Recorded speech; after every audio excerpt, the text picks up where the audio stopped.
Assalamualaikum warahmatullahi wabarakatuh. Bapak Ibu, selamat malam. Saya malam ini akan menyampaikan tentang Train Entrepreneur.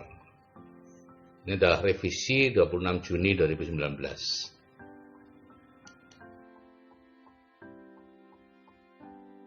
Nah, ada 3 pilihan kita menjalani hidup Bapak Ibu. Yang pertama adalah bekerja sementara, ada yang 2-5 tahun, ada yang 10-15 tahun. Setelah itu pensiun kaya dan makmur sampai akhir hayat.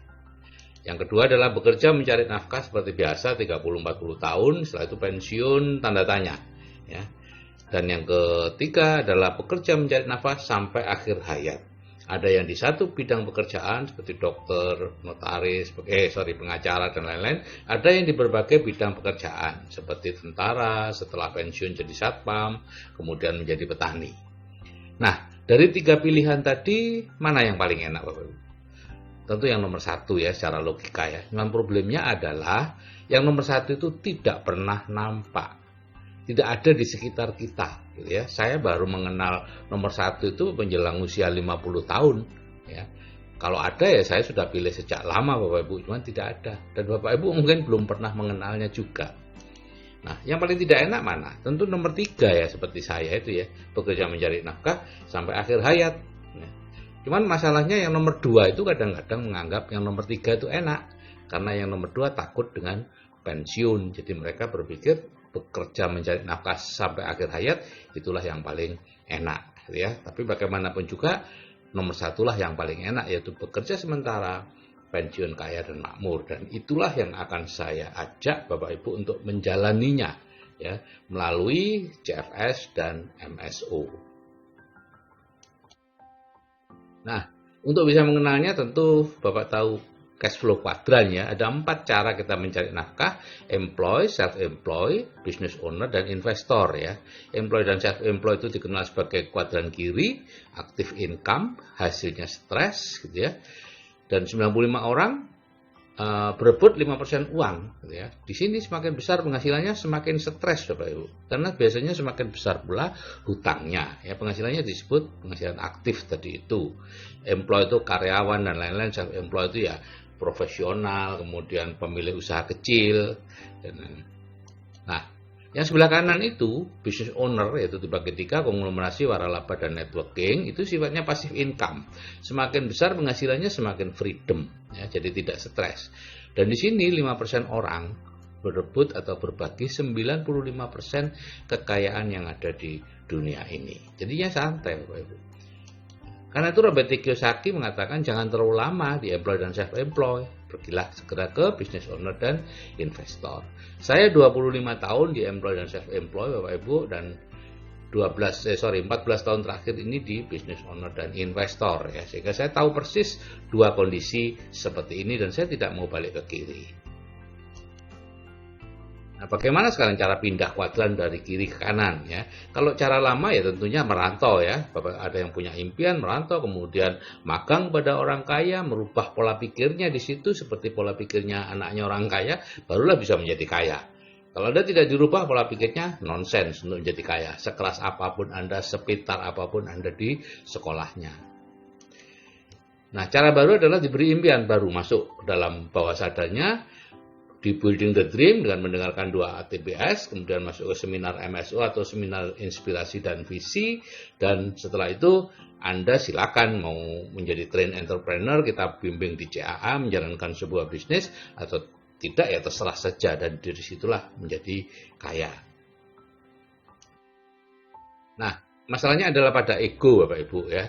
Jadi sebenarnya kalau pola pikirnya kaya itu baru, maka dia akan mempunyai pola pikir atau baru bisa mengerjakan bisnis-bisnis kuadran kanan, yaitu business owner dan investor. Kalau punya pola pikir miskin, maka biasanya tertarik dengan bisnis-bisnis kuadran kiri, menjadi karyawan, jadi pegawai, pengusaha kecil gitu ya.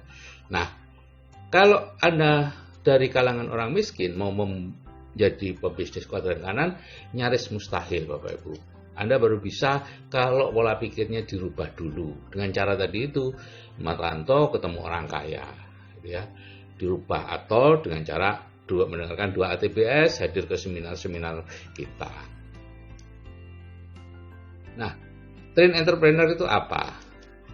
Ada 3 macam entrepreneur. Yang pertama adalah born entrepreneur, ya, itu lahir di kuadran kanan, memang sudah lahir ya sudah di lingkungan orang kaya, ya.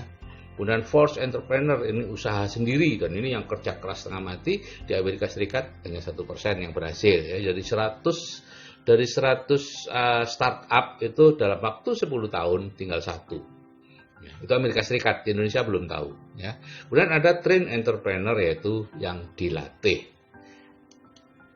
Nah, jadi trained entrepreneur itu kita latih melalui audit terapi bawah sadar plus seminar, kemudian ditambah dengan menjalankan bisnis networking tertentu, yaitu membangun pipa 5 tahun, ya.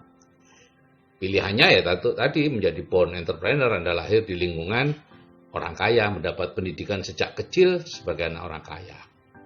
Biasanya mudah sukses meskipun di sekolahnya itu bodoh, meskipun dia tidak mendapat modal dari orang tuanya, tapi pola pikirnya sudah betul. Nah, sekarang seminar inspirasi dan visi atau shift itu apa, ya? Di situ ada, ya, kita adakan 2 kali setahun lah, ya. Ada pikiran juga 3 kali setahun, tapi akhir-akhir ini 2 kali setahun di 2 kota, Jakarta dan Surabaya, dan sementara kita batasi 500 orang, Bapak Ibu, ya, setiap kali kota, ya.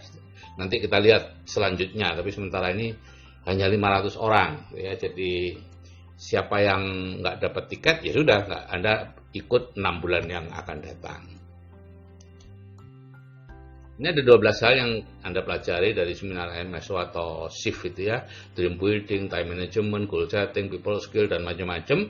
Itu sebetulnya itu tidak terlalu penting, ya.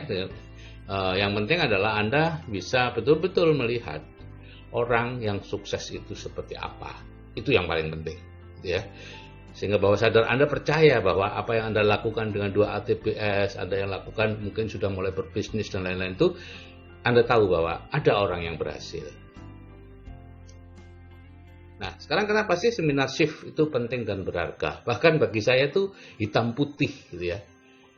Kalau Anda tidak melalui ini, nonsens, ya. Kita itu manusia lemah, Bapak Ibu, gitu, ya.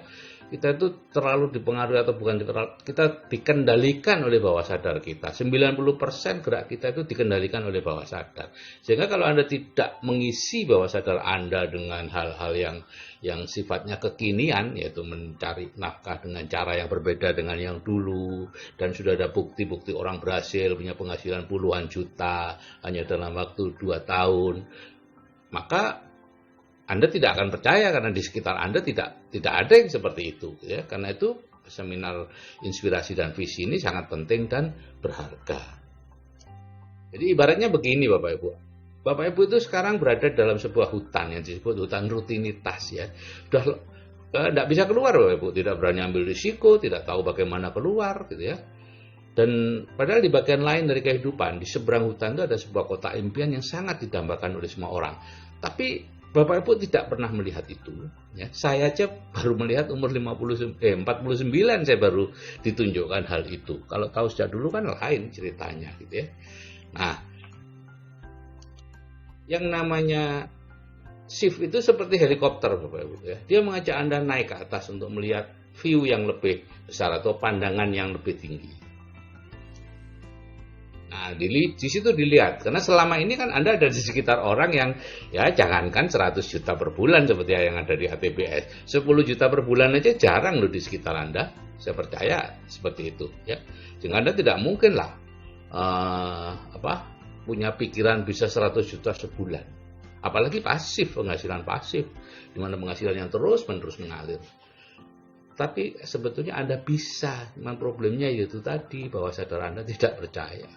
Nah, ini di ketinggian ini Anda bisa melihat itu kotanya, fakta kehidupannya seperti apa, orang-orang yang sudah berhasil seperti apa, ya. Sehingga Anda akhirnya percaya bahwa yes, kota itu ada. Yes, kehidupan seperti itu ada. Ya, saya bisa ke sana. Masa Pak Kosin yang petani aja bisa, masa Pak Rohmat yang, mohon maaf, kuli batu, tidak lulus SD, lulusan SD aja bisa. Masa siapa tuh, Pak Yanto yang lulusan SMP, penjual pulsa, mohon maaf, tidak terlalu bisa ngomong karena sengok, bisa. Kenapa saya tidak bisa? Itu yang perlu Bapak Ibu lihat. Kalau itu bisa Bapak Ibu lihat, Bapak Ibu bisa tangkap, bahwa sadar Bapak Ibu nangkep bahwa bisa, akan ngejar ya, bisa menjadi motivasi yang kuat untuk berubah.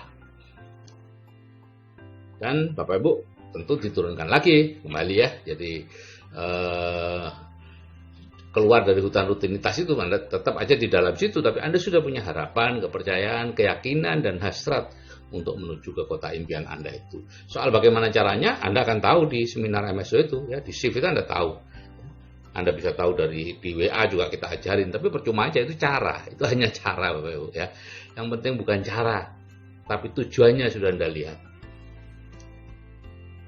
Investasinya sementara ini 600.000 Bapak Ibu, ini sangat murah Bapak Ibu ya untuk keluar dari hutan rutinitas dan segera menuju kota impian Anda. Dan sementara ini memang kita buat 1 hari ya, dulunya 2 hari, 750 2 hari, nginep lagi. Tapi ada batasan-batasan dari perusahaan, akhirnya dipastikan 600.000 ya. Akhirnya diputuskan 1 hari, nanti selanjutnya entah MSU nanti yang akan mengurusnya. Jadi Bapak Ibu, secara ringkas kalau Anda ingin kaya sejati, flowchart-nya jalannya seperti ini ya.